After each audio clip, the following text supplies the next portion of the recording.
सो बच्चों next accounting term we have in front of us is receipt and expenditure. तो सबसे पहले समझते हैं यार रिसीट क्या होती है। रिसीट की अगर मैं बात करूं तो रिसीट क्या है? Inflow of cash. Inflow of cash, पैसे का आना आपके लिए क्या है? रिसीट है। क्या है? रिसीट। रसीद मत बोल लेना, क्या है? रिसीट। और एक्सपेंडिचर क्या है? पैसे का जाना, यानी outflow of cash. Outflow of cash आपके लिए क्या है? एक्सपेंडिचर। राइट, यानी एक्सपेंडिचर क्या है यार? खर्चा है, सिंपल सी बात है। और रिसीट क्या है? रिसीट आपकी कमाई है। राइट, रिसीट आपकी कमाई है और एक्सपेंडिचर आपके लिए खर्चा है। अब देखते हैं बच्चों, रिसीट होती है दो तरीके की और एक्सपेंडिचर भी होते हैं दो तरीके के। तो रिसीट बच्चों कौन कौन सी होती है? रिसीट हमारे पास होती है रेवेन्यू रिसीट और कैपिटल रिसीट। कैसे रिसीट? कैपिटल रिसीट और रेवेन्यू रिसीट। अच्छा सर, दोनों में फर्क क्या होता है? प्लीज बताओ, दोनों में फर्क क्या है? देखो बच्चों, कैपिटल रिसीट क्या होता है? ऐसा पैसा जो आपके पास कभी कभी आता है, मतलब ऐसा पैसा जो आपके पास कभी कभी आता है, वो क्या है? Capital receipt. कैपिटल रिसीट का मतलब क्या है? Non recurring nature. इसका नेचर क्या होता है? Non recurring nature. ये आपके पास कभी कभी आता है, ठीक है। जैसे फॉर एग्जाम्पल, मान लो फॉर एग्जाम्पल मेरे दादाजी ने मेरे लिए 5 एकड़ जमीन छोड़ी थी, तो मैंने क्या करा? उस जमीन को बेच दिया। अब उस जमीन को मैंने बेच दिया तो मेरे पास पैसे आएंगे। क्या मैं उस जमीन को बार बार बेच सकता हूँ? नहीं, ठीक है। तो जिस चीज को बेच के मेरे पास पैसा कभी कभी आ रहा है, तो उसे मैं क्या बोलूंगा? Capital receipt. क्या बोलूंगा? Capital receipt. मान लो मेरे पास एक प्रेमाइसिस था, एक बिल्डिंग थी, ठीक है, उसका एक फ्लोर था, मैंने उस फ्लोर को बेच दिया, तो मेरे पास पैसा आ रहा है, इनफ्लो हो रहा है कैश का। लेकिन क्या बार बार आ रहा है? नहीं, एक ही बार आएगा ना सर। मैंने क्या करा? डिजिटल बोर्ड लगा हुआ था, मैंने इसको बेच दिया। राइट, तो क्या इससे पैसा बार बार आएगा? नहीं, एक ही बार आएगा सर। तो कौन सा रिसीट है? Capital receipt. लेकिन ऑन द अदर हैंड, ठीक है, मान लो मेरे पास मेरी स्टेशनरी की दुकान है, तो मैं क्या करूं? बार बार स्टेशनरी के सामान को बेचता हूँ, पैसे कमाता हूँ, बेचता हूँ, पैसे कमाता हूँ। किसी को नोटबुक बेच दी, किसी को बुक्स बेच दी, किसी को पेन बेच दिया, ठीक है, चार्ट पेपर बेच दिए। तो मैं बार बार, जो रेकरिंग नेचर के होते हैं उसे क्या बोलता हूँ? Revenue receipt. ऐसी कमाई जो बार बार होती है उसे मैं क्या बोलता हूँ? Revenue receipt. तो रेवेन्यू रिसीट क्या होती है बच्चों? Recurring nature. क्या होती है? रेकरिंग नेचर, ठीक है। मान लो समोसे वाले की दुकान है, ठीक है, समोसे वाले ने अपनी दुकान बेच दी, तो दुकान बेच दी तो कौन सी रिसीट है? Capital receipt. एक ही बार तो दुकान बेचेगा, लेकिन समोसे रोज बेच देता है, तो वो कौन सी? तो समोसे बेच के जो कमाई आ रही है वो कौन सी है? वो है रेवेन्यू रिसीट। राइट, मान लो फॉर एग्जाम्पल मैंने ट्यूशन पॉइंट की बिल्डिंग ही बेच दी, तो कौन सी रिसीट हो गई? Capital receipt. लेकिन मैं स्किल्स बेच बेच के रोज पैसा कमा रहा हूँ, ठीक है, रोज स्किल्स बेच रहा हूँ, बच्चों को एजुकेशन प्रोवाइड कर रहा हूँ, ठीक है, और क्वालिटी एजुकेशन दे रहा हूँ, बच्चे मुझे हर महीने फीस दे रहे हैं, तो हर महीने फीस मेरे पास आ रही है, तो वो कौन सी है? हर महीने जो कमाई आ रही है वो है रेवेन्यू रिसीट। कौन सी रिसीट है? Revenue receipt. लेकिन ऑन द अदर हैंड, एक ऐसी कमाई जो मेरे पास कभी कभी आती है, जो मेरे पास नॉन रेकरिंग नेचर की है, उसे मैं क्या बोल सकता हूँ? उसे मैं बोल सकता हूँ कैपिटल रिसीट। याद रखना, revenue receipt day to day operation of business से जनरेट होती है, generates from day to day operation of business, ठीक है। ये बिजनेस जो मैं करता हूं, उससे जो मैं कमाई करता हूं, उससे जो मैं पैसा कमाता हूं, उसे मैं क्या बोलता हूं? Revenue receipt. तो generate from day to day operation of business. तो बिजनेस के डे टू डे ऑपरेशन जो कमाई मेरे पास आती है वो रेवेन्यू रिसीट कहलाती है। लेकिन दादाजी कोई जमीन थी वो बेच दी, स्कूटी बेच दी, गाड़ी बेच दी, अपने एसेट्स बेच दिए, तो उससे जो मेरे पास कमाई आ रही है उसे मैं क्या बोलूंगा? Revenue receipt. ऐसे बच्चों एक्सपेंडिचर भी होता है, राइट, ऐसे ही एक्सपेंडिचर भी होता है। ठीक, अब एक्सपेंडिचर को देखते हैं। देखो, एक्सपेंडिचर क्या है बच्चों? आउटफ्लो ऑफ कैश है। क्या है? आउटफ्लो ऑफ कैश, ठीक है, पैसे का जाना, खर्चा, ठीक है। अब एक्सपेंडिचर भी क्या होता है? एक्सपेंडिचर के भी सेम दो ही नेचर है। कौन कौन सा जी? एक है हमारे पास जी कैपिटल एक्सपेंडिचर। ठीक है, कैपिटल एक्सपेंडिचर कौन सा? ऐसा एक्सपेंडिचर जो कभी कभार हो रहा है, जो कैसा है? नॉन रेकरिंग नेचर का है। कैसा है? नॉन रेकरिंग नेचर का, ठीक है। जैसे डिजिटल बोर्ड खरीदना था मुझे, ठीक है, तो एक ही बार तो खरीदूंगा, बार बार थोड़ी खरीदता रहूंगा, राइट। लेकिन ऐसा खर्चा जो मुझे रोज करना पड़ता है, भाई बच्चों को नोट्स रोज प्रोवाइड करने पड़ते हैं, तो फोटो, ठीक है, फोटो कॉपी करानी पड़ती है भाई रोज, 200-300 फोटो कॉपी रोज करानी पड़ती है। तो फोटो कॉपी का खर्चा क्या भाई? मेरे रेगुलर खर्चा है, ठीक है, ये मेरे बिजनेस को चलाने का रोज का खर्चा है। तो जो खर्चा रोज का होता है उसे मैं क्या बोलता हूँ? ठीक है, उसे हम क्या बोलते हैं? उसे हम बोलते हैं भाई एक्सपेंडिचर दो तरीके, कैपिटल एक्सपेंडिचर और रेवेन्यू एक्सपेंडिचर। कौन सा एक्सपेंडिचर? कैपिटल एक्सपेंडिचर और रेवेन्यू एक्सपेंडिचर, ठीक। ऐसे कैपिटल रिसीट, रेवेन्यू रिसीट, ऐसे ही आपका कैपिटल एक्सपेंडिचर और रेवेन्यू एक्सपेंडिचर। तो रेवेन्यू एक्सपेंडिचर कौन सा हो गया? ऐसा खर्चा जो मुझे रोज करना पड़ता है बिजनेस को ऑपरेट करने के लिए, डे टू डे ऑपरेशन में खर्चा करना पड़ता है, डे टू डे ऑपरेशन के अंदर। जैसे एग्जांपल के लिए क्या ले लें भाई? एग्जांपल के लिए क्या है भाई? ऑब्वियसली बात है, मान लो भाई मेरी स्टेशनरी की दुकान है, तो माल तो खरीदूंगा ना, स्टेशनरी किसी से तो खरीदूंगा, किसी होलसेलर से, किताबें, बुक्स, रजिस्टर, पेन, पेंसिल, किसी से तो खरीदूंगा। तो जो मैं खरीद रहा हूँ उससे, तो मुझे रोज करना पड़ रहा है बिजनेस में, रोज किताबें खरीदूंगा तभी तो आगे बेचूंगा। तो ऐसा खर्चा जो मुझे बिजनेस में रोज करना पड़ रहा है वो कौन सा है? Revenue expenditure. कौन सा एक्सपेंडिचर है? रेवेन्यू एक्सपेंडिचर, राइट, यानी रेकरिंग नेचर का है, ठीक है। जैसे फॉर एग्जांपल मेरे लिए क्या हो सकता है, क्या ट्यूशन पढ़ाने के लिए ऐसा कौन सा खर्चा हो सकता है जो हम रोज करते हैं? भाई स्टाफ को सैलरी हर महीने देनी है, रेंट भाई हर महीने देना है, इलेक्ट्रिसिटी का बिल हर महीने देना है। तो जो एक्सपेंडिचर मुझे हर रोज करने हैं उससे मैं क्या बोलता हूँ? Revenue expenditure. लेकिन ऐसे खर्चे जो मुझे सिर्फ कभी कभी करने हैं, जैसे स्मार्ट बोर्ड एक बार खरीदना था, कौन सा एक्सपेंडिचर हो गया? Capital expenditure. एसी एक बार खरीदा तो कौन सा एक्सपेंडिचर हो गया? Capital expenditure, right. ये प्रेमाइसिस एक बार खरीद लिया, कौन सा एक्सपेंडिचर हो गया? Capital expenditure. क्या बार बार प्रेमाइसिस थोड़ी खरीदता रहूंगा? क्या समोसे वाला बार बार कढ़ाई खरीदता रहेगा? नहीं यार, बार बार कढ़ाई क्यों खरीदेगा? एक बार कढ़ाई खरीद ली उसने, तो जो एक बार कढ़ाई खरीदी है कौन सा एक्सपेंडिचर हो गया? Capital expenditure. लेकिन तेल समोसे वाला इसके अंदर डेली डालेगा बच्चों, डेली ऑयल इसके अंदर डेली डालेगा, तो ऑयल कौन सा हो गया? Revenue expenditure. कौन सा एक्सपेंडिचर हो गया? रेवेन्यू एक्सपेंडिचर, ठीक है। समोसा बनाएगा, मैदा हर रोज खरीदेगा तो कौन सा है भाई? Revenue expenditure, right. आलू रोज खरीदेगा, रेवेन्यू एक्सपेंडिचर, ठीक। लेकिन भाई सिलेंडर, ठीक है, मान लो उसके पास खुद का सिलेंडर है, ठीक है, तो सिलेंडर जो है वो कौन सा एक्सपेंडिचर हो गया? Capital expenditure. जो उसने दुकान खरीदी है एक ही बार खरीदेगा, कौन सा एक्सपेंडिचर हो गया? Capital expenditure. लेकिन इस सिलेंडर के अंदर जो उसे गैस भरवानी है वो हर महीने, हर 5 दिन, हर 6 दिन में करवानी पड़ेगी, तो कौन सा एक्सपेंडिचर हो जाएगा? Revenue expenditure. रेवेन्यू एक्सपेंडिचर भाई रेकरिंग नेचर के, और आपके capital expenditure non recurring nature के, जो कभी कभार होते हैं, राइट। जैसे घर बना लिया, एक बार ही तो बनाता है इंसान घर, 10 साल में, 5 साल में, 6 साल में, राइट। तो कौन सा एक्सपेंडिचर हो गया? कैपिटल एक्सपेंडिचर, ठीक।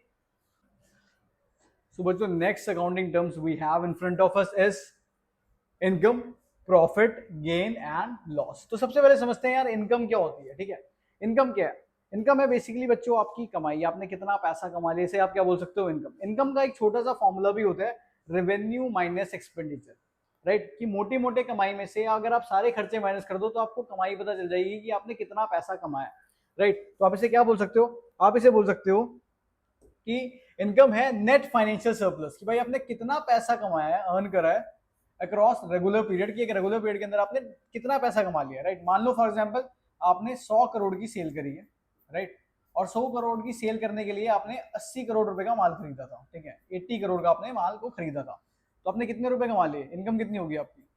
सो इनकम हो गई है 20 करोड़। कितनी होगी? 20 करोड़, राइट। तो नेट कमाई आपने कितनी कमाई है, ठीक है, कितनी कमाई आपने की है, तो उसे आप क्या बोल सकते हो? उसे आप इनकम बोल सकते हो। क्या कह सकते हो? Income, right. Revenue minus expense. Revenue क्या होता है भाई? पैसे का आना रेवेन्यू है, पैसे का आना रेवेन्यू है। पैसा कितना आया? 100 करोड़। लेकिन 100 करोड़ कैसे आया भाई? 80 करोड़ का माल भी तो खरीदा, तो नेट आपने कितना कमा लिया? 20 करोड़। तो यही 20 करोड़ क्या है? आपकी इनकम है। यही 20 करोड़ क्या है? आपकी इनकम है। Next we have profit. Profit क्या होता है बच्चों? प्रॉफिट भाई बिजनेस की कोर एक्टिविटीज को करके आपने कितना प्रॉफिट अर्न कर लिया, उसे आप क्या बोलते हो? Profit, right. Financial gain harvested from core operation of the business. भाई बिजनेस की करके आपने बिजनेस ऑपरेशन से कितना पैसा कमाया, बिजनेस ऑपरेशन है, दैट इज कॉल्ड प्रॉफिट। आप उसको प्रॉफिट बोलते हो। क्या बोलते हो? प्रॉफिट। बिजनेस करके आपने कितना पैसा अर्न करा, आप उसे प्रॉफिट बोलते हो। प्रॉफिट बच्चों एक होता है ग्रॉस प्रॉफिट और एक होता है नेट प्रॉफिट। चलो पढ़ लेते हैं ग्रॉस प्रॉफिट क्या होता है। भाई मोटी मोटी कमाई, ठीक है। अगर मैं बोलूं सेल्स, ठीक है, sales minus cost of goods sold, तो उसे क्या बोलते हैं? ग्रॉस प्रॉफिट बोलते हैं। कॉस्ट क्या बच्चों? Cost of goods sold. की वही सेम वाला एग्जांपल हो गया कि भाई 100 करोड़ की सेल करी, राइट, और कितने का माल था? 80 करोड़ का। कितने रुपए कमा लिए? 20 करोड़ रुपए कमा लिए, ठीक है। तो इसे मैं क्या बोलूंगा? इसे बोलूंगा मैं ग्रॉस। भाई मोटा मोटा मैंने 20 करोड़ कमा लिए, ठीक है। लेकिन यार सिर्फ ऐसे नहीं होता कि सिर्फ आपने सिर्फ 80 करोड़ का माल खरीदा तो सिर्फ आपके 80 करोड़ का एक्सपेंस हुआ, और भी तो एक्सपेंस होगा। 80 करोड़ का तो आपने माल खरीदा, भाई इलेक्ट्रिसिटी एक्सपेंस भी होगा, ऑफिस का आपने रेंट भी दिया होगा, वर्कर्स की सैलरी भी दी होगी।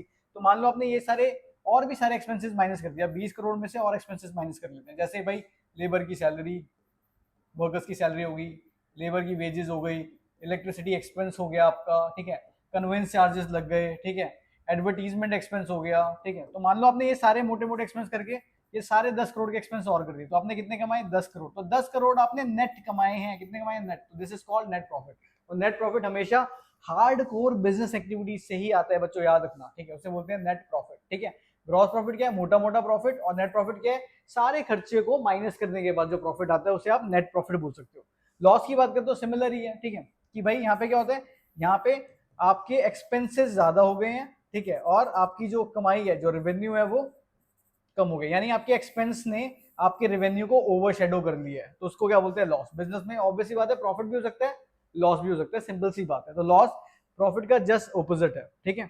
The direct excess pool where regular expenditure, जहां पे आपके बिजनेस के नॉर्मल खर्चे आपकी नॉर्मल कमाई को ओवर शेडो कर दें, उसे आप क्या बोलते हो, लॉस बोलते हो। क्या बोलते हो, लॉस। और याद रखना, लॉस से हमेशा ओनर की इक्विटी यानी ओनर की जो कैपिटल है वो कम हो जाती है, राइट। याद रखना, लॉस से हमेशा कैपिटल की वैल्यू डिक्रीज हो जाती है। ओनर्स इक्विटी है क्या, owners equity is nothing but capital. Capital का ही दूसरा नाम ओनर्स इक्विटी है। तो याद रखना, जब भी लॉस होगा ओनर की इक्विटी डिक्रीज कर जाएगी यानी रिड्यूस कर जाएगी। नेक्स्ट हमारे पास क्या है भाई, gain. Next we have gain. Gain क्या होता है भाई, गेन का मतलब है भाई फायदा। क्या मतलब है, फायदा। और फायदा जरूरी नहीं है कि बिजनेस की एक्टिविटी से ही हो, ये फायदा आप कहीं से भी ले सकते हो, राइट। फॉर एग्जाम्पल क्या है भाई, मैं ट्यूशन पढ़ाता हूँ, साथ साथ भाई मेरे को शौक लग गया, चलो गैम्बलिंग कर लेते हैं, राइट। 3 पत्ती खेल लेते हैं। बहुत सारी आपने देखी है, बहुत सारी एडवर्टीजमेंट आ रही है भाई, अपनी टीम बना लो, ड्रीम 11 वगैरह वगैरह। तो मैंने क्या करा, ड्रीम 11 पे एक टीम बना ली। फॉर्चुनेटली मेरी टीम जीत गई और वहां से मुझे 1 करोड़ रुपए मिल गए। कितने रुपए मिल गए, 1 करोड़। तो जो 1 करोड़ रुपए मुझे मिले, ये मेरी बिजनेस की कमाई नहीं थी, ठीक है, लेकिन लॉटरी से मिल गए, गैम्बलिंग से मिल गए, कहीं से भी मिल गए, तो वो क्या है, गेन कहलाएंगे। क्या कहलाएंगे, गेन। तो याद रखना, making a high profit margin, ठीक है, well selling of a factory land of plot. ये इन्होंने एक एग्जांपल दे रखे हैं। एग्जांपल क्या दे रखे हैं, एग्जांपल ये दे रखे हैं कि भाई उन्होंने जमीन थी, जमीन को अब नॉर्मल प्रॉफिट पे बेच दिया, राइट। मान लो 1 करोड़ की जमीन थी, मार्केट वैल्यू थी 1.5 करोड़, आपने 2 करोड़ में बेच दिया, कैसे ना कैसे किसी को उल्लू बना के धांधलेबाजी करके, तो वो भी आपका एक गेन ही कहलाएगा। तो गेन याद रखना, बिजनेस की ऑपरेटिंग एक्टिविटी से नहीं आता, कहीं से भी आ सकता है, right, from lottery income, gambling, from anywhere, ठीक है। तो इनकम क्या है भाई, इनकम है रेवेन्यू माइनस एक्सपेंडिचर, कमाई में से खर्चे माइनस कर दो, इनकम पता चल जाएगी। प्रॉफिट की बात करें तो भाई प्रॉफिट 2 तरीके के हैं आपके पास, ये आपके पास ग्रॉस प्रॉफिट होता है, नेट प्रॉफिट होता है। और प्रॉफिट हमेशा बिजनेस की कोर एक्टिविटी से आता है, याद रखना, ठीक है। अगर कम, ठीक है, सेल्स में से आप कॉस्ट ऑफ गुड्स सोल्ड को माइनस कर दोगे तो ग्रॉस प्रॉफिट आ जाएगा। क्या आ जाएगा, ग्रॉस प्रॉफिट, ठीक है। डायरेक्ट कॉस्ट क्या है, कॉस्ट ऑफ गुड्स सोल्ड, ठीक है। एग्जाम्पल क्या लिया था भाई, 20, ठीक है, 100 करोड़ रुपए की सेल करी थी, 80 करोड़ का आपको माल पड़ा था, तो कितनी कितने प्रॉफिट कमा लिया आपने, 20 करोड़। तो क्या सिर्फ 20 करोड़ रुपए का डायरेक्ट प्रॉफिट, नहीं भाई, लेबर को सैलरी दी, ठीक है, वेजेस दी, ठीक है, इलेक्ट्रिसिटी का एक्सपेंस दिया, और भी सारे एडिशनल खर्चे जब आपने माइनस करे, ठीक है, इस 20 करोड़ में से, तो आपके पास क्या गया, नेट प्रॉफिट कितना आ गया, कि भाई नेट आपने कितना कमा लिया, ठीक है। तो ग्रॉस प्रॉफिट में से अगर आप सारे खर्चों को माइनस कर दोगे, सारे इनडायरेक्ट एक्सपेंसेस को, तो आपके पास क्या आ जाएगा, नेट प्रॉफिट आ जाएगा। लॉस की बात करें तो लॉस के अंदर उल्टा हो जाता है, यहाँ पे एक्सपेंडिचर एक्सीड कर जाता है रेवेन्यू को, ठीक है, तो क्या आ जाता है, लॉस आ जाता है। और उसके बाद हमारे पास गेन। गेन बच्चों कहीं से भी आ सकता है, कहीं से भी, राइट, लॉटरी इनकम से, ठीक है, आपकी गर्लफ्रेंड आपके नाम पे प्रॉपर्टी करके चली गई, कुछ भी यार, anything from anywhere, it can come from anywhere, not from the business but from anywhere. So बच्चों, नेक्स्ट अकाउंटिंग टर्म्स है हमारे पास। पहला है परचेजेस। बच्चों परचेजेस क्या होता है, राइट। जब भी हम गुड्स को बेचने के लिए, गुड्स को खरीदेंगे, ऑब्वियसली बात है कि भाई अगर मान लो कोई स्टेशनरी की दुकान है, तो स्टेशनरी की दुकान ने कहीं से माल तो खरीदा होगा, तो उसने जहां से भी उस माल को खरीदा है, जहां से भी उसने उस माल को खरीदा है, उसने उस गुड्स को खरीदा है, तो उसके लिए हम टर्म यूज करते हैं परचेजेस। क्या टर्म यूज करते हैं, परचेजेस। तो परचेजेस क्या है, फॉर एग्जाम्पल मान लो बिट्टू टिक्की वाला। अब बिट्टू टिक्की वाला क्या कर रहा है, रेडीमेड टिक्कीज को परचेज कर रहा है, क्योंकि उसको टिक्की बेचने का काम है, तो उसने टिक्की कहीं से तो खरीदी होंगी, तो उसी को क्या बोलते हैं, परचेजेस। रॉ मटेरियल के को खरीदने को ही हम क्या बोलते हैं, परचेजेस। स्टॉक्स को और गुड्स को खरीदने को ही हम क्या बोलते हैं, परचेजेस। तो an account dedicated exclusively to recording the acquisition of physical goods और raw items design for resale processing. भाई रीसेल करने के लिए आप कहीं से तो माल खरीदोगे, तो माल के खरीदने को क्या बोलते हैं, परचेजेस। गुड्स, जब याद रखना सिर्फ गुड्स के लिए टर्म यूज होती है। गुड्स, जब भी आप गुड्स को खरीदोगे तो गुड्स को खरीदने के लिए कौन सी टर्म यूज करते हो, परचेजेस। अब जब भी आप इन गुड्स को बेचोगे तो कौन सी टर्म यूज करोगे, सेल्स। क्या यूज करोगे, सेल्स, राइट। मान लेना कि फॉर एग्जांपल एक स्टेशनरी की दुकान है, स्टेशनरी की दुकान वाला क्या कर रहा है, कहीं से बुक्स परचेज कर रहा है, ठीक है, कहीं से इन्वेंट्री लेकर आ रहा है, कहीं से माल खरीद रहा है, तो उसके लिए कौन सी टर्म यूज करेगा, परचेजेस। और जब वो इन बुक्स को कस्टमर को बेचेगा तो कौन सी टर्म यूज करेगा, सेल्स। अब एक क्वेश्चन मैं आपसे पूछता हूँ, मान लो कि उसके पास एक पुराना सा शेल्फ पड़ा हुआ था, वो शेल्फ खराब हो रहा था जहाँ पे बुक्स को रखा था, तो उसने क्या करा, उस शेल्फ को बेच दिया।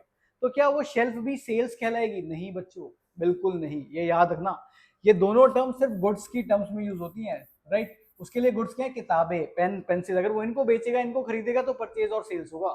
अगर वो अपने ओल्ड फर्नीचर को बेच रहा है, ठीक है, अगर वो अपने ओल्ड एसी को बेच रहा है, या अपने उसने अपना पुराना शेल्फ भी बेच दिया, तो वो ना तो सेल्स कहलाएगा, ठीक है, ना उसको खरीदना परचेज कहलाएगा। ये सिर्फ इन्वेंट्री की टर्म्स में चलती है, राइट। अगर वो इन्वेंट्री को खरीदता है तो परचेजेस, यानी माल खरीद रहा है तो परचेजेस, और उसी माल को अगर बेच रहा है तो सेल्स, राइट। अब ऐसा भी तो हो सकता है कि उसने भाई उस माल को खरीदा, उसने उन गुड्स को खरीदा, उसने उस इन्वेंट्री को खरीदा, राइट। मान लो उसने 100 नोटबुक्स खरीदी, ठीक, उसने कितनी नोटबुक्स खरीदी 100। अब हुआ क्या, 100 में से 20 नोटबुक्स के जो पेजेस थे वो फटे हुए आ गए, टॉन पेजेस आ गए। कैसे पेजेस आ गए, टॉन पेजेस, यानी फटे हुए पेजेस आ गए। तो क्या करेगा, उस 20 नोटबुक्स को वापस कर देगा, उस 20 नोटबुक्स को क्या करेगा, वापस कर देगा। तो वापस करने को क्या बोलेंगे, परचेज रिटर्न। क्या बोलेंगे, परचेज रिटर्न। परचेज रिटर्न का बच्चों एक और नाम होता है, उसको हम रिटर्न आउटवर्ड के नाम से भी जानते हैं। किस नाम से जानते हैं, रिटर्न आउटवर्ड। ठीक है, देखो जब आप परचेज करते हो तो माल इन हो रहा होता है ना, दुकान पे माल आ रहा है, जब आप माल परचेज कर रहे हो तो अब आप क्या कर रहे हो, इसको वापस वापस भेज रहे हो, तो आउटवर्ड। ठीक है, तो return outward is purchase return. इस तरीके से आप इसको याद रख सकते हो, राइट। अब ऐसा भी तो हो सकता है कि आपने सेल्स करी, आपने कस्टमर को सामान बेच दिया, आपने कस्टमर को सामान बेच दिया, अपने कस्टमर को रजिस्टर बेच दिए 3। अब 3 में से एक रजिस्टर फटा हुआ निकला, तो कस्टमर भी तो आपको माल वापस कर सकता है, यानी बिका हुआ माल अगर वापस हो जाए तो उसे सेल्स रिटर्न कहते हैं। क्या कहते हैं, सेल्स रिटर्न, राइट। तो याद रखना सेल्स रिटर्न क्या होते हैं, सेल्स रिटर्न का दूसरा नाम है रिटर्न इनवर्ड। क्या नाम है, रिटर्न इनवर्ड। सेल्स रिटर्न को आप रिटर्न इनवर्ड नाम से भी जानते हो, ठीक है, रिटर्न इनवर्ड। देखो याद करने का तरीका क्या है, जब भी आप सेल्स करते हो, ठीक, तो दुकान से माल कहाँ गया, बाहर, आउट, ठीक है, लेकिन अब कस्टमर ने वापस आपकी दुकान में भेज दिया तो इनवर्ड। ठीक है, तो याद रखना इनवर्ड क्या है, inward is sales return, outward is purchase return. Got it. Next हमारे पास है revenue from operation. Revenue from operation क्या है बच्चों, नेट सेल्स को ही रेवेन्यू फ्रॉम ऑपरेशन बोलते हैं। क्या बोलते हैं, नेट सेल्स, कि आपने कितने की सेल कर दी, ठीक है, उसी को क्या बोलते हैं, रेवेन्यू फ्रॉम ऑपरेशन। आपको बहुत ही लॉजिकली समझाता हूँ, रेवेन्यू फ्रॉम ऑपरेशन क्या है। मान लो आपने सेल्स करी 100 रजिस्टर की, ठीक है, एट द रेट 10 रुपीज, तो आपने सेल्स कितने की कर दी बच्चों, सेल्स कर दी आपने 1000 रुपीज की, राइट, 1000 रुपए की सेल्स कर दी आपने। अब इसमें से माइनस कर दो सेल्स रिटर्न। क्या माइनस कर दो, सेल्स रिटर्न। मान लो इसमें से वही 20 रजिस्टर आ गए वापस एट द रेट ₹10, तो कितने के, यानी 200 रुपए की सेल वापसी हो गई। तो आपने नेट कितने पैसे कमाए, 800 रुपए। तो 800 रुपए क्या है बच्चों, ये 800 रुपए ही आपके रेवेन्यू फ्रॉम ऑपरेशन है, कि भाई आपने, ठीक है, सेल्स के थ्रू कितना पैसा, नेट आपने कितना पैसा जनरेट करा, this is revenue from operation, right. Goods क्या होते हैं बच्चों, गुड्स होते हैं आपने आपके इन्वेंट्रीज, आपके स्टॉक्स, ठीक है, जो भी आपकी दुकान पे जो भी माल पड़ा हुआ है, जो भी इन्वेंट्री पड़ी हुई है, जो भी स्टॉक पड़ा हुआ है, ठीक है। जैसे कपड़ों की दुकान पे कपड़े पड़े हैं तो कपड़े क्या है, गुड्स कहलाएंगे। समोसे वाले की दुकान पे समोसे, कचौड़ी, ब्रेड पकौड़ा, ठीक है, कोल्ड ड्रिंक, जो जो भी सामान उसने बेचने के लिए रखा है वो क्या है, गुड्स कहलाएंगे। क्या कहलाएंगे, गुड्स। तो याद रखना ऐसे आइटम जिन्हें वो सेल परचेज करता है उसे क्या बोलते हैं, उन्हीं को गुड्स कहलाते हैं। क्या कहलाते हैं, वो गुड्स कहलाते हैं। The physical underlying products and items of commercial trade purchase manufactured primary to capture a final sale. Sale को करने के लिए उस जो भी माल दुकान पे रखेगा, जो वही सारे क्या कहलाएंगे, गुड्स कहलाएंगे। क्या कहलाएंगे, गुड्स। बेसिकली अगर मैं गुड्स बोल तो गुड्स कुछ नहीं है, गुड्स आपके इन्वेंट्री है, जो भी दुकानों में पड़ा होता है उसी को इन्वेंट्री, जिसको वो बेच के पैसा कमाते हैं उन्हीं को क्या बोलते हैं, गुड्स। क्या बोलते हैं, गुड्स। गुड्स का दूसरा नाम स्टॉक्स, और क्या नाम हो सकता है, इन्वेंट्री, राइट। ठीक है, अब स्टॉक्स को और ज्यादा डिटेल में बढ़ते हैं बच्चों, ठीक है, और ज्यादा डिटेल में बढ़ते हैं। भाई स्टॉक्स होता क्या है, ठीक है, ये तो आपने बता दिया सर कि जो भी गुड्स दुकान में पड़े हुए हैं जिन्हें दुकान वाला बेचकर पैसे कमाने वाला है उसे क्या बोलते हैं, गुड्स। उन्हें क्या बोलते हैं, गुड्स। अब देखते हैं कि यार गुड्स और स्टॉक इन्वेंट्री जो भी है, ठीक है, ये कितने टाइप के होते हैं। तो बच्चों पहला क्या होता है, ओपनिंग स्टॉक, नेक्स्ट क्लोजिंग, ठीक है, और उसके बाद इनको कैटेगराइज कर दिया कि रॉ मटेरियल हो सकता है, वर्क इन प्रोग्रेस हो सकता है, फिनिश गुड्स हो सकता है। तो आओ पहले समझते हैं भाई ओपनिंग स्टॉक क्या होता है। देखो बच्चों, हमारा अकाउंट्स का ईयर स्टार्ट होता है 1 अप्रैल को, ठीक है, 1 अप्रैल, ठीक है, मान लो 2026, 1 अप्रैल 2026 को दुकान पे जितना भी गुड्स, जितने भी गुड्स पड़े होंगे, जितने भी गुड्स या जितने भी स्टॉक्स अवेलेबल है, राइट। मान लो स्टेशनरी की ही दुकान है, ठीक है, एग्जांपल ले लेते हैं, वही कॉमन एग्जांपल ले लो, स्टेशनरी की शॉप ही ले लो, और स्टेशनरी की शॉप पर 1 अप्रैल को 20 रजिस्टर्स पड़े हुए। कितने रजिस्टर पड़े हुए, 20 रजिस्टर्स, ठीक है, 20 रजिस्टर पड़े हैं। तो 20 रजिस्टर क्या कहलाएंगे, ओपनिंग स्टॉक। क्या कहलाएंगे, ओपनिंग स्टॉक। कि भाई साल के शुरू में कितना माल पड़ा है दुकान में, 20 रजिस्टर पड़े हैं, राइट। अब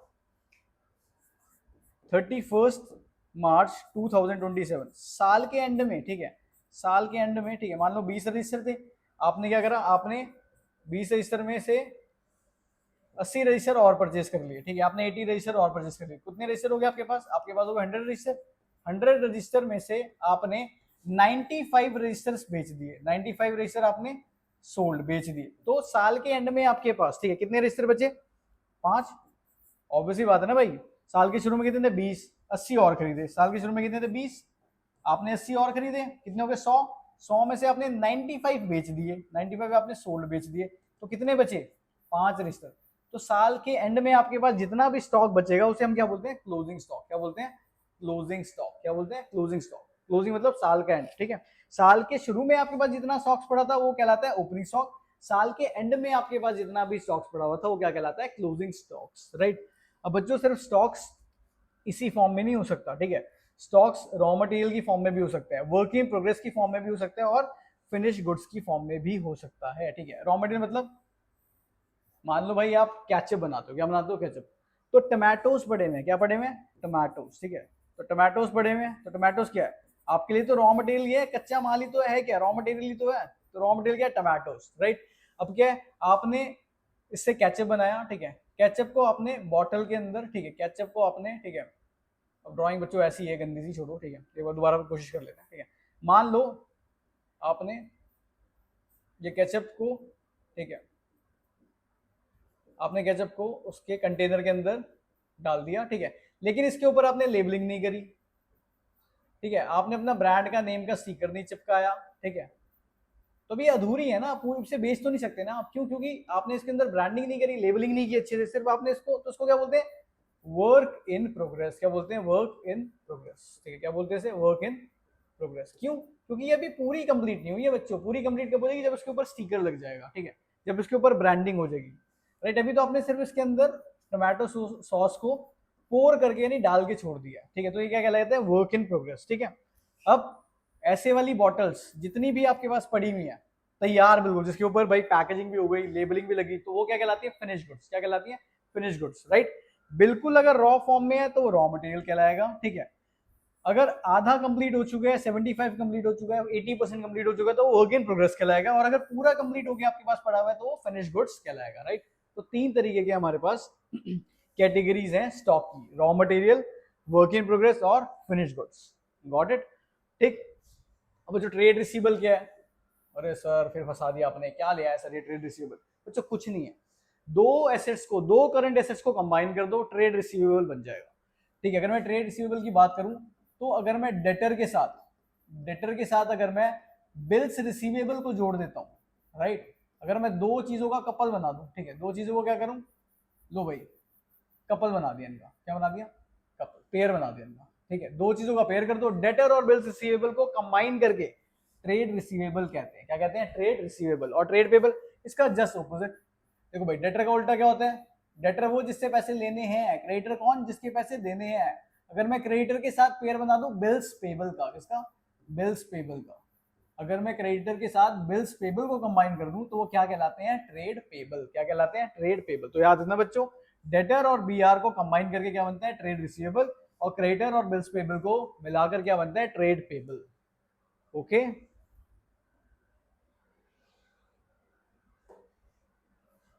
आई होप आपको सारी चीजें अच्छे से समझ आ रही होंगी। अगर नहीं समझ आ रही तो कोई बात नहीं, एक दो बार और देख लो, और अगर फिर भी समझ नहीं आता तो प्लीज कमेंट डाउन, बिना शर्म के, बिना झिझक के सीधा बोलो सर समझ नहीं आया, एक बार और बता दो। तो आपके सर आपके लिए दोबारा से पूरी वीडियो दोबारा से ग्रेड कर देंगे और अच्छे से समझाने की कोशिश करेंगे। Got it. चलो अब समझते हैं बच्चों कॉस्ट क्या होता है। देखो सिंपल है यार, कॉस्ट का मतलब क्या है, वो इकोनॉमिक एक्सपेंडिचर जो आप करते हो किसी भी एसेट को एक्वायर करने के लिए, वो कॉस्ट है। जैसे मान लो मैंने एक बिल्डिंग को, ठीक है, मैंने एक बिल्डिंग खरीदी, राइट। अब ये बिल्डिंग मुझे पड़ी 5 करोड़ रुपए की, कितने की पड़ी, 5 करोड़ रुपए की। तो मेरे लिए कॉस्ट कितनी होगी, 5 करोड़, राइट। अब क्या है भाई, एक और इंसान है, उसने क्या करा, उसने जमीन खरीदी, ठीक है, 100 गज जमीन खरीदी। अब उस 100 गज जमीन के ऊपर उसने प्रेमाइसिस बना दी, यानी उसने बिल्डिंग बना दी, ठीक है। 100 गज जमीन खरीदी 1 करोड़ की, ठीक है, 80 लाख रुपए में उसने इसके ऊपर बिल्डिंग बना दी। तो उसको कॉस्ट कितनी पड़ी, 1 करोड़ 80 लाख। तो याद रखना, एसेट को एक्वायर करने के लिए जो भी आप पैसा पे करते हो वो कॉस्ट कहलाती है, राइट। डिस्काउंट की बात करें तो भाई डिस्काउंट हमारे पास बहुत सारे तरीके के डिस्काउंट होते हैं। जैसे first we have trade discount, उसके बाद हमारे पास होता है कैश डिस्काउंट। भाई ट्रेड डिस्काउंट क्या होता है, पहले समझने की थोड़ी सी कोशिश करते हैं। देखो बच्चों, ट्रेड डिस्काउंट क्या है, ट्रेड डिस्काउंट हम तब देते हैं जब इंसान बल्क में हमसे सामान खरीदता है, राइट। तो हम क्या देते हैं, ट्रेड डिस्काउंट। जैसे फॉर एग्जांपल क्या है कि जब भी आप माल खरीदते हो ना, तो सबसे पहले आपको जो वेंडर है वो एक कोटेशन भेजता है। क्या भेजता है, कोटेशन। कोटेशन, ठीक है, जैसे उसने बोला कि भाई ब्रिक्स पड़ रही है भाई 10 रुपए पीस, राइट। सीमेंट पड़ रहा है भाई 100 रुपए का, ठीक है, 100 रुपए पर सैक, यानी एक कट्टे के 100 रुपए हैं, ठीक है। तो इस तरीके से बहुत सारी कोटेशन है, ठीक है। तो ये जो प्राइस आपको कोटेशन लिस्ट के साथ भेजते हैं इसे लिस्ट प्राइस बोलते हैं। क्या बोलते हैं? List price. तो लिस्ट प्राइस में से जो भी आपको डिडक्शन मिलती है, जो भी आपको डिस्काउंट मिलता है, उसे आप ट्रेड डिस्काउंट बोलते हो। क्या बोलते हो? Trade discount. ये बल्क पे चीजें खरीदने पे मिलता है बच्चों। कब मिलता है? बल्क पे, ठीक है, जब आप चीजों को बल्क पे, यानी नाम ही क्या, ट्रेड डिस्काउंट। भाई ट्रेड कैसे होता है? क्या एक एक चीजें खरीद लें ट्रेड कहलाएगा? नहीं भाई, बिल्कुल नहीं। ट्रेड का मतलब ही क्या है? जो कि क्वांटिटी में होता है, जो कि बल्क में होता है, उसे हम क्या बोलते हैं? ट्रेड, ठीक है।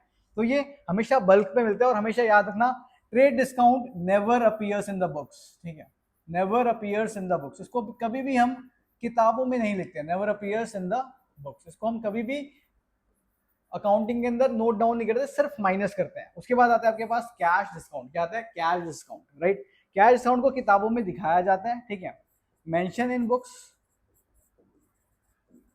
और याद रखना, ये तभी मिलता है जब आपको इंस्टेंट पेमेंट हो रही हो। क्या हो रही हो? Instant payment, right. Instant payment, यानी इंस्टेंट पेमेंट कराने के लिए हम क्या करते हैं? कैश डिस्काउंट देते हैं, राइट। जैसे फॉर एग्जांपल कोई एक बच्चा है, उसने बोला सर पैकेज की फीस कितनी है, मैंने 20,000 है। उसने बोला सर अभी पे कर दे, तो मैंने कहा 18,000 दे दो, राइट। फटाफट पैसे निकलवाने के लिए मैंने 2,000 का उसको कैश डिस्काउंट दे दिया, तो उसे बोलते हैं कैश डिस्काउंट। कैश डिस्काउंट हमेशा जब चीजें कैश पर बिकती हैं या कैश पर खरीदी जाती है तभी मिलता है बच्चों। क्रेडिट पे कैश डिस्काउंट नहीं मिलता, उधार पे कोई कैश डिस्काउंट नहीं है। कैश डिस्काउंट तभी है जब पेमेंट इंस्टेंटली हो रही हो, राइट, या तो कैश से हो रही हो या फिर चेक से भी हो सकती है, राइट। तो पैसा जल्दी निकलवाने के लिए हम कैश डिस्काउंट देते हैं। अब कैश डिस्काउंट भी बच्चों दो तरीके के होते हैं, एक डिस्काउंट रिसीव्ड और एक डिस्काउंट अलाउड। एक डिस्काउंट रिसीव्ड और एक डिस्काउंट अलाउड, ठीक है। डिस्काउंट रिसीव्ड याद रखना बच्चों, ऐसा डिस्काउंट जो आपको मिला है, ठीक है। तो डिस्काउंट रिसीव्ड क्या होता है? आपके लिए एक इनकम है बच्चों। क्या है आपके लिए? इनकम है। क्या है आपके लिए? इनकम, ठीक है। 5,000 की चीज थी भाई, मेरे को 1,000 रुपए का डिस्काउंट मिल गया, 4 में मिल गई, मेरा तो फायदा हो गया, बल्ले बल्ले हो गई, ठीक है। तो डिस्काउंट रिसीव्ड क्या है? इनकम। और एक होता है बच्चों डिस्काउंट अलाउड। क्या होता है? डिस्काउंट अलाउड, जो आप अलाउ करते हो। क्यों अलाउ करते हो? ताकि फटाफट पेमेंट हो जाए। तो डिस्काउंट अलाउड क्या है? आपके लिए एक नुकसान होता है। आपके लिए क्या है? ये आपके लिए एक लॉस है, एक एक्सपेंस है, ठीक है। आपके लिए एक लॉस है और एक एक्सपेंस है, याद रखिएगा, ठीक। बाकी बातें बाद में सीखेंगे, ठीक है। अब देख लेते हैं भाई वाउचर क्या है। भाई वाउचर क्या होते हैं? फॉर एग्जांपल भाई मैंने कोई ट्रांजेक्शन करी, राइट, मेरे पास क्या सबूत कि भाई मैंने ट्रांजेक्शन करी है। फॉर एग्जांपल मैंने एप्पल का फोन ले लिया, भाई फोन खरीदा है तो बिल भी तो लिया होगा, राइट। तो वो बिल क्या है? वो बिल एक वाउचर है, राइट। तो documents that act as an evidence of accounting, वो डॉक्यूमेंट्स जो कि एक एविडेंस की तरीके से एक्ट करते हैं, उन्हें हम क्या बोलते हैं? वाउचर। उन्हें हम वाउचर बोलते हैं, राइट। कैश मेमो, आपका बिल, परचेज इनवॉइसेस, ठीक है, साइन रिसीट, ये सारे क्या है बच्चों? वाउचर होते हैं, राइट। अब बैड डेट्स क्या होते हैं बच्चों? ऐसा पैसा जो वापस नहीं आएगा, ठीक है। किन से? डेटर से। डेटर कौन होता है? जिससे मुझे पैसा लेना है, राइट, जिसको मैंने उधार सामान बेचा था, राइट। जैसे लाला जी ने, ठीक है, लाला जी ने आर्यन को उधार सामान बेचा, ठीक है, कितने का? 5,000 रुपए का। कितने का? 5,000 रुपए का। तो लाला जी के लिए आर्यन क्या है? डेटर है। क्यों? क्योंकि लाला जी को आर्यन से पैसा रिकवर करना है, ठीक है। जिससे भी हमें पैसा लेना होता है वो हमारे लिए क्या होता है? डेटर होता है, राइट। अब मान लो आर्यन का ईमान डगमगा गया, आर्यन का ईमान डगमगा गया, आर्यन कह रहा मैं नहीं दे रहा लाला जी पैसे, और आर्यन लाला जी के 2,500 रुपए खा गया। कितने रुपए खा गया? 2,500 रुपए। दिए कितने दिए उसने? 2,500 रुपए। तो पैसा विच इज नॉट रिकवरेबल, जो पैसा नहीं रिकवर हो पाया, उसे हम क्या बोलते हैं? Bad debts. क्या बोलते हैं? Bad debts, right. ऐसा पैसा जो डेटर से रिकवर नहीं हो सकता, उसी को हम बैड डेट्स बोलते हैं। क्या बोलते हैं? Bad debts. तो बैड डेट्स क्या है? आपके लिए एक तरीके का लॉस है, आपके लिए एक तरीके का नुकसान है, याद रखना, ठीक है। तो क्या है? Debt which is not recoverable, ठीक है, ऐसा कर्जा जो आप रिकवर नहीं कर पा रहे, राइट, उसको क्या बोलते हैं? Bad debts, right. और बैड डेट से डेटर की वैल्यू हमेशा डिक्रीज हो जाती है, यानी कम हो जाती है, राइट। डेटर से पैसे लेते 5,000, डेटर कह रहा भाई मैं नहीं दे सकता, मैं तो सिर्फ 2,000 दे सकता हूँ, तो 3,000 जो हम उससे रिकवर नहीं कर पाए, वही क्या कहलाता है? बैड डेट्स कहलाता है। क्या कहलाता है? Bad debts. So बच्चों, next few terms we have in front of us: entity, insolvent, solvent, proprietor and rebate. अब आपको ये सुन के बहुत ज्यादा खुशी होने वाली होगी, भाई चैप्टर पहुंच गया है अपने अंतिम चरण पे, ठीक है, और चैप्टर होने वाला है बिल्कुल वाइंड अप। तो बहुत ही आराम से चैप्टर को फिनिश करते हैं और थोड़ी बहुत टर्म्स के ऊपर ध्यान देते हैं। देखो बच्चों, एंटिटी क्या होती है? अभी मैंने बताई थी एंटिटी क्या होती है। एंटिटी वो इकोनॉमिक यूनिट है जो अपने सेटअप करी है, जो बिजनेस को कर रही है, right. For example tuition point क्या है? एक एंटिटी है, राइट। आप एंटिटी को एक फर्म भी बोल सकते हो। क्या बोल सकते हो भाई? Firm, right. टाटा क्या है? एक एंटिटी है। रिलायंस क्या है? एक एंटिटी है, ठीक है, राइट। सो एंटिटी क्या है? It is a discrete economic unit set up to conduct and organise commercial operation. और कमर्शियल ऑपरेशन को करने के लिए आप जो भी चीज को सेटअप करते हो वो एंटिटी कहलाती है, राइट। एंट्री क्या है? यार मैं बिजनेस में कोई भी ट्रांजेक्शन कर रहा हूँ, उस ट्रांजेक्शन को अगर मैं नोट डाउन कर लेता हूँ तो क्या बन जाती है? Entry, right. एंट्री क्या है? A transaction when recorded. जैसे फॉर एग्जांपल मैंने कहीं से गुड्स खरीद लिए, मैंने किसी को गुड्स बेच दिए, और उन गुड्स को मैं उसको बेचने और खरीदने को मैं अगर कहीं रिकॉर्ड कर लेता हूं तो वो रिकॉर्ड क्या कहलाएगी? एंट्री। क्या कहलाएगी? एंट्री, ठीक। प्रोपराइटर, प्रोपराइटर कुछ नहीं है भाई, ओनर ही है। मालिक को ही प्रोपराइटर कहते हैं। क्या कहते हैं? मालिक को ही प्रोपराइटर कहते हैं। नेक्स्ट हमारे पास आ गया बच्चों इंसॉल्वेंट। इंसॉल्वेंट क्या होता है? दिवालिया, किसी का दिवालिया पिट गया, यानी बैंक करप्ट हो गया। क्या हो गया? बैंक करप्ट, ठीक है। अगर कोई इंसान बैंक करप्ट हो जाता है तो हम उसको क्या बोलते हैं? इंसॉल्वेंट। इंसॉल्वेंट का मतलब क्या है कि भाई उसकी अगर मैं एसेट्स भी बेच दूं ना, राइट, तब भी वो आपका पैसा नहीं दे सकता, उसे हम क्या बोलते हैं? Bank corrupt. अ पर्सन और बिजनेस एंटिटी, एक इंसान भी बैंक करप्ट हो सकता है और एक बिजनेस भी बैंक करप्ट हो सकता है, has fallen into a state where they are no longer capable of paying their dues. जहां पे वो अपने ड्यूज यानी यहाँ पर वो अपने कर्जों को पे करने की कैपेसिटी में नहीं है। जब इंसान अपने कर्जों को पे करने की कैपेसिटी में नहीं है तो उसे क्या बोलते हैं? इंसॉल्वेंट। क्या बोलते हैं? इंसॉल्वेंट। एग्जाम्पल विजय माल्या, ठीक है, विजय माल्या को मत भूलना, ठीक है। विजय माल्या क्या कर रहा था? देश छोड़ के भाग गया था। रीजन? क्योंकि भाई वो अपने कर्जे रीपे नहीं कर सकता था, उसकी कैपेसिटी नहीं थी कि मैं अपने कर्जों को रीपे कर पाऊं, राइट। तो उसका क्या हो गया था? वो बैंकरप्ट हो गया था, यानी इंसॉल्वेंट हो गया था। सॉल्वेंट, सॉल्वेंट मतलब क्या है यार? एक ऐसा इंसान जो आराम से अपने कर्जों को पे कर सकता है, उसे हम सॉल्वेंट कहते हैं, राइट। जैसे अंबानी जी के हैं सॉल्वेंट और माल्या जी के हैं इंसॉल्वेंट, ठीक। अब बात करते हैं भाई रिबेट की। तो याद रखना बच्चों, डिस्काउंट क्या है? डिस्काउंट आपको मिलता है जब हम चीजों को खरीदते हैं या बेचते हैं, ठीक है। उसी टाइम, सेम टाइम पे मिल जाता है, जिस टाइम पे ट्रांजेक्शन होती है उसी टाइम पे आपको डिस्काउंट अवेल हो जाता है। लेकिन रिबेट क्या है? रिबेट, आपने सामान को खरीद लिया उसके बाद जाके आपको कहीं ना कहीं डिस्काउंट मिल रहा है, तो उसको क्या बोलते हैं? रिबेट। जैसे फॉर एग्जाम्पल क्या है? मैंने गुड्स बेच दिए, अब मुझे पता है उन गुड्स की जो क्वालिटी थी वो अच्छी नहीं थी, राइट। मैंने वो गुड्स बेच दिए, मैंने 50 बॉक्सेस बेच दिए, राइट। मैं एक होलसेलर हूं और मैंने 50 बॉक्सेस एक रिटेलर को भेज दिए। अब रिटेलर कह रहा है कि यार भैया क्या भेज दिया आपने, ये सर क्या भेज दिया आपने, इनकी कंडीशन अच्छी नहीं है, मैंने आप, ठीक है, इनकी कंडीशन बिल्कुल भी अच्छी नहीं है। तो मैं बोल रहा हूँ चल एक काम कर, तूने खरीद लेना, 5,000 का डिस्काउंट और ले ले।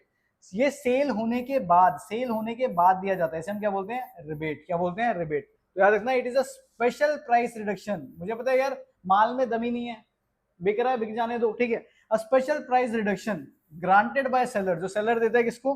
बायर को। लेकिन कब देगा? पहले नहीं बताएगा उसको, after sale off fully completed. जब सेल पूरी हो जाती है उसके बाद ये आपको डिस्काउंट दे देता है, एक्स्ट्रा डिस्काउंट दे देता है, उसको क्या बोलते हो आप? रिबेट बोलते हो। क्या बोलते हो? रिबेट। डिस्काउंट कब मिलता है? जब ट्रांजेक्शन हो रही होती है उसी टाइम पे। लेकिन यहाँ पे क्या? सेल इज कंप्लीटेड, सेल हो गई उसके बाद जाके आपको रिबेट मिलता है। Got it? आई होप आपको लेक्चर अच्छा लगा होगा, आपको चीजें अच्छे से समझ आई होंगी। मैंने बहुत ज्यादा डेप्थ में जाके समझाने की कोशिश की है, राइट। अब मैं इससे ज्यादा डेप्थ में चला जाता तो यार बहुत ज्यादा लेक्चर लंबा हो जाता है। आई होप आपको लेक्चर में बहुत मजा आया होगा, आपको कन्वीनियंट लगा होगा और चीजें बहुत आसानी से समझ आ गई होंगी। अगर आपको लेक्चर थोड़ा सा भी पसंद आया, राइट, तो प्लीज यार लाइक कर देना, शेयर कर देना, दोस्तों को रेकमेंड कर देना, राइट। मैं कोशिश करूंगा कि इससे बेटर लेक्चर आपके लिए लेकर आ सकूं, राइट। और please subscribe to Tuition Point. Thank you.